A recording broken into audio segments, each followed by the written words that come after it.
Hey kids, welcome back to Kids Worship. We are camped out here at Camp Courage in the basement of First Baptist Church for the next 5 weeks, and we're learning something really special. We can have great courage anywhere to be who God made us to be, because God is always with us everywhere. Isn't that really cool? Have you ever camped out in the woods before? I have, and I love to be surrounded by all the trees, the smells, the sounds. But sometimes at night, those trees and sounds can get kind of scary, especially when I can't really see what's out there. Has that ever happened to you? Sometimes we have to have courage even when we don't know how things are going to turn out, or we can't see what's ahead. I hope that you're going to join us every Sunday for the next 5 weeks through September 20th at 9 a.m. virtually right here online, or at First Baptist Church during the 10:15 service at Kids Worship. If you're watching at home today, kids, make sure your parents let me know so that I can get our special activities that go along with this lesson in the mail to you, or drop them off at your door. Let's go ahead and start this day of worship off right by singing a song to the Lord. Here we go.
Today's story is about Daniel's 3 friends in Daniel chapter 3.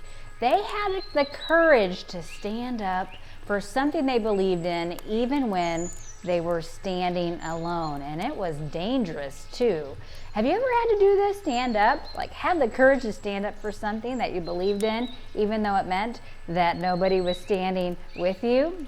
Well, our main point today is that we have great courage to stand out because we are made in God's image and we're created to worship Him alone.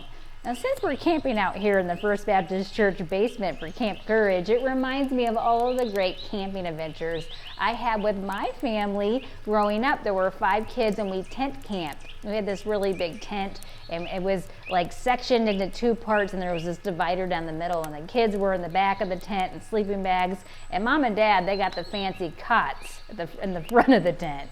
And we had really amazing campfires. We hiked, we swam, we roasted marshmallows. My dad got his guitar out and we sang songs, and we played games, and we made friends with the other campers that were around us. And I just remember those really fond memories camping out with my family growing up. Well, before we get started with our story today, do you guys want to play a game? Let's go ahead and get started. Ziggy is chasing the ice cream truck. What flavor will Ziggy choose? Choose the right one and you get to stay in the game. Choose the wrong one and you're out. Shout out your answers. Will Ziggy choose strawberry or chocolate? Ziggy chose strawberry. If you chose strawberry, you are still in the game. Ziggy is going back for more. Which one will he choose this time? Sprinkles or no sprinkles? Ziggy chose sprinkles. If you chose sprinkles, you are still in the game. If not, you're out. Ziggy is chasing the ice cream truck again. Which one will he choose this time? Vanilla or chocolate? Ziggy chose chocolate. If you chose chocolate, you are still in the game. I can't believe he's still hungry. He's going back again. Which one will he choose? An ice cream cone or an ice cream bar? He chose an ice cream bar. And if you chose ice cream bar, you are still in the game. Ziggy is going again. How much ice cream can he eat? Will he choose strawberry or lime ice cream? Ziggy chose lime ice cream. If you chose lime and you are still in the game, you win. Congratulations. Last week we learned that to have courage means you do something even if it scares you a little bit. We started talking about our guy named Daniel, right? In the book of Daniel in the Old Testament. And when he was a teenager, he and lots of other Hebrews were taken from their country by the big bad warrior king, King Nebuchadnezzar. And we're going to call him King Nebi. And he lived next door in Babylon. And remember the Hebrews, they kept disobeying God. And he still loved them, and God still loves us when we mess up. But he took his protection away from them because they kept disobeying him. And one of the big rules they kept disobeying, they kept breaking, was do not worship other gods because they're fake. They're not real, right? So he gave them warning after warning after warning, and they still didn't obey him. So he took his protection away. And King Nebuchadnezzar and his army came in. He destroyed what God gave them, their land, for their good and prosperity. He destroyed it, and he took all the good people away, and he left the people he didn't care about behind. And remember, he took Daniel and his 3 friends and lots of other Hebrews with them who were smart and strong, and maybe they were related to the king and the people who he thought he could really use for his team, and he took them back to Babylon. Remember this? And we learned that Daniel and his buddies, they had a really big decision to make in Daniel 1. Were they going to have courage and stand up and do what God wanted them to do, even though everybody around them wasn't? And remember that thing that they had to make a decision, a choice about? And that was whether they were going to eat the food that the king was giving them. Food that was sacrificed to idols, which they knew would make them dirty and icky and defile them. And they made a choice to have courage to stand up and to not eat that food. They had the courage to be who God made them to be, even though it was dangerous to do it. And God protected him and them in so many ways. Well, today's lesson starts in Daniel 3. And it's not actually about Daniel this time. It's about his 3 friends. Do you remember their names? Shadrach, Meshach, and Abednego. We don't really know where Daniel is during this story, or even how long after it was after they'd been taken to Babylon. It could have been a few years, it could have been a lot of years. We don't really know. Well, in chapter 3, Daniel's friends had a very difficult decision to make again. King Nebi, here he was at it, and he wanted all the kingdom to worship a statue of himself. Can you believe it? Would these 3 guys have the courage to stand out, even if it might cost them their lives? Well, let's find out in Daniel 3, 1 through 16. Go ahead, catch this with your ears so you can catch it with your heart. King Nebuchadnezzar made an image of gold 60 cubits high and 6 cubits wide, and set it up on the plain of Dura in the province of Babylon. He then summoned the satraps, the prefects, governors, advisors, treasurers, judges, magistrates, and all the other provincial officials to come to the dedication of the image he had set up. So the satraps, prefects, governors, advisors, treasurers, judges, magistrates, and all the other provincial officials, that's a mouthful, assembled for the dedication of the image that King Nebuchadnezzar had set up, and they stood before it. Then the herald loudly proclaimed, "Nations and peoples of every language, this is what you are commanded to do. As soon as you hear the sound of the horn, flute, zither, lyre, harp, pipe, and all kinds of music, you must fall down and worship the image of gold that King Nebuchadnezzar had set up. Whoever does not fall down and worship will immediately be thrown into a blazing fire." Now the king made a 90-foot statue. To put this into perspective, imagine 15 men all standing one on top of the other. That's how tall this statue is. And he ordered all of the people to bow down and worship the statue when they hear the music. Remember, the Hebrews, God's chosen people, were commanded to never do something like this. If they didn't bow down to the statue, they would die in the blazing furnace. That's pretty scary. Let's read on Daniel 3, 7 through 12. Listen to this. This is you cannot make this up. Therefore, as soon as they heard the sound of the horn, flute, zither, lyre, harp, and all kinds of music, all the nations and people of every language fell down and worshiped the image of gold that King Nebuchadnezzar had set up. At this time, some astrologers came forward and denounced the Jews. They said to King Nebuchadnezzar, "May the king live forever. Your Majesty has issued a decree that everyone who hears the sound of the horn, flute, zither, lyre, harp, pipe, and all kinds of music must fall down and worship the image of gold. And that whoever does not fall down and worship will be thrown into a blazing furnace. But there are some Jews whom you have set over the affairs of the province of Babylon, Shadrach, Meshach, and Abednego, who pay no attention to you, your Majesty. They neither serve your God nor worship the image of gold you have set up." Now remember, Daniel and his buddies King Nebuchadnezzar, he liked them, and he started to kind of put them in high-ranking positions. And I think it probably made the other guys pretty jealous, and they are ratting them out right now because they are not falling down and worshiping this big statue that King Nebuchadnezzar made of himself. All the other people, they bowed down to the statue when they heard the music, and all but Shadrach, Meshach, and Abednego, they did not. They had the courage to stand up when everybody else was bowing. And they understood that God does not want us to worship anything or anyone other than himself.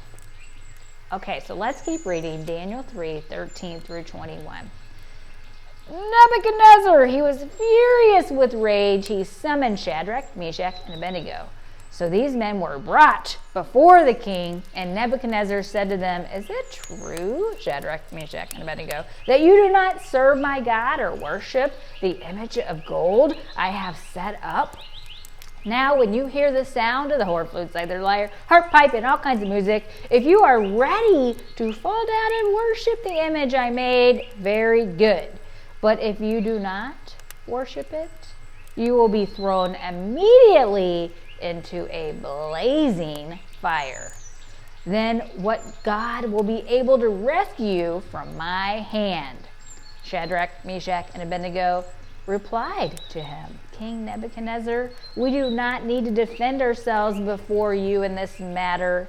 If we are thrown into the blazing furnace, the God we serve is able to deliver us from it, and he will deliver us from your majesty's hand.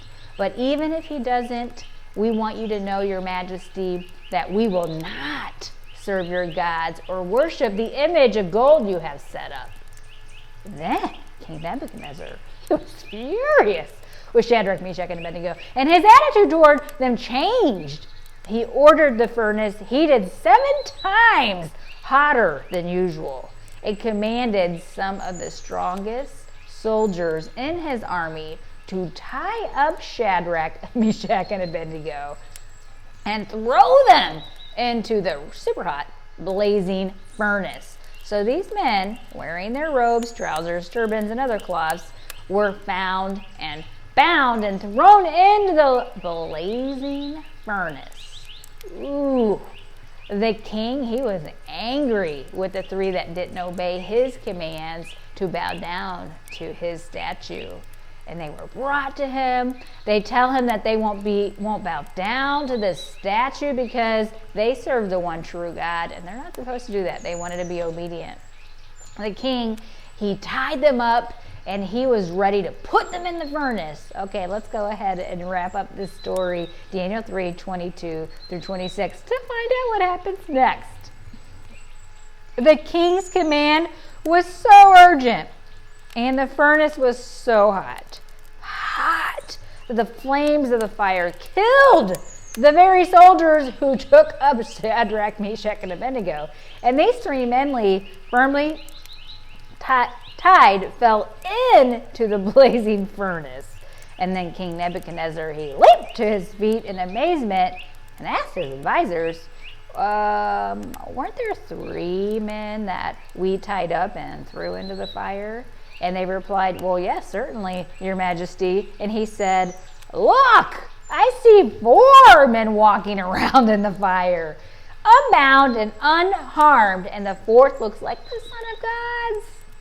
Nebuchadnezzar then approached the opening of the blazing furnace and shouted, "Shadrach, Meshach, and Abednego, servants of the Most High God, come out! Come here!" So Shadrach, Meshach, and Abednego came out of the fire. They were put into that furnace. The guys who were throwing them into the furnace, they died. They were put into the furnace, and everyone expected them to die too. The king, he looks into the furnace, and he sees not just the 3 guys, but he sees an extra one, 4, in the furnace, and they're not burning up or dying. They didn't look harmed at all, and they were walking around, and they were alive. And the 4th man is thought to have been maybe Jesus, yeah? The men walked out of the furnace at the bidding of the king. God protected these guys. That's pretty amazing. Listen to the last three passages, verses here, Daniel 3 and 27 through 30, and then we're done. And the satraps, prefects, governors, and royal advisors crowded around them, and they saw that the fire had not harmed their bodies, nor was a hair of their heads singed. Their robes were not scorched, and there was no smell of fire on them. And then Nebuchadnezzar said, "Praise be to the God of Shadrach, Meshach, and Abednego, who has sent his angels and rescued his servants. They trusted in him and defied the king's commands and were willing to give up their lives rather than serve or worship any god except their own God. Therefore, I decree that the people of any nation or language who say anything against the God of Shadrach, Meshach, and Abednego be cut into pieces and their houses be turned into piles of rubble, for no other God can save in this way." And then the king promoted Shadrach, Meshach, and Abednego in the province of Babylon. I mean, King Nebi here is like hardcore mean. They had not been hurt at all. God protected them like in a radical way. And that furnace, like I said, it killed the guys who were throwing them in the fire before they were in the fire, but God saved them. And everyone praised God because he saved Shadrach, Meshach, and Abednego. They had great courage to stand out because they knew they were made in God's image and were created to worship him and him alone. Now, in verse 16 and 17, they replied to the king, "We might be thrown into the blazing furnace, but the God we serve is able to bring us out of it alive." They obeyed God rather than man. I mean, that is like radical trust and faith right there. And when we have radical trust and faith, we can have courage because we know no matter what, that we can trust God for our very lives and the people that we love. So what kinds of things that, you're encouraged to do that you shouldn't do? What kinds of things are the kids around you, maybe it's your siblings or your friends, encouraged to do that they shouldn't be doing? Are you ever encouraged to lie to other people, and maybe you're tempted to do it? How can you stand out for God even when other people are saying, do it, you're not going to get in trouble, and maybe you're tempted to do it? How can you stand out for God? How can you not lie even when you're tempted and prodded to do things that you shouldn't be doing? Are you ever encouraged or tempted to break a rule or disobey? How can you stand out for God? And sometimes this happens when we know that we might not get caught, or when adults aren't looking, and the other kids around us might be like, "Hey, you're not going to get in trouble for that. Nobody's going to know, and it's not a big deal. That's a stupid rule anyway." And there's all kinds of things that other people around us might say to encourage us to disobey and break rules. But how can we stand out for God? And then are you ever tempted to yell at or hurt others when you're mad? Like say mean things to them, be cruel, be impatient, not share. And maybe at home you might struggle with this, or friends that you're super comfortable with. How can you stand out for God when you are like that at home, or at the park, or on the playground at school, or in the classroom? How can we stand out for God and have courage? And I want you to be thinking about these things as we're wrapping up this lesson on courage this week. Well, I'm getting super sleepy now here at Camp Courage, and I had so much fun learning about the courage that Daniel's friends, Shadrach, Meshach, and Abednego had. And we're going to make cute little puppets that go along with our lesson today. So if you're watching at home and you're like, "Ooh, those look like fun, I want to make those," let us know, and we will pop those in the mail or drop them off at your door. Well, I'm getting kind of sleepy. I'm going to snuggle up in the sleeping bag and maybe make a s'more or two over our cozy little fire today. But I hope you'll join me next week at 9 a.m. for kids worship online here, or you can join us in person at 10:15. We're learning the same stuff here at Camp Courage. We have 3 more lessons of Daniel and the courage that he had to really follow the Lord and stand out. I hope you guys have an amazing week. I love you and I like you, and I'll see you soon. Bye, guys.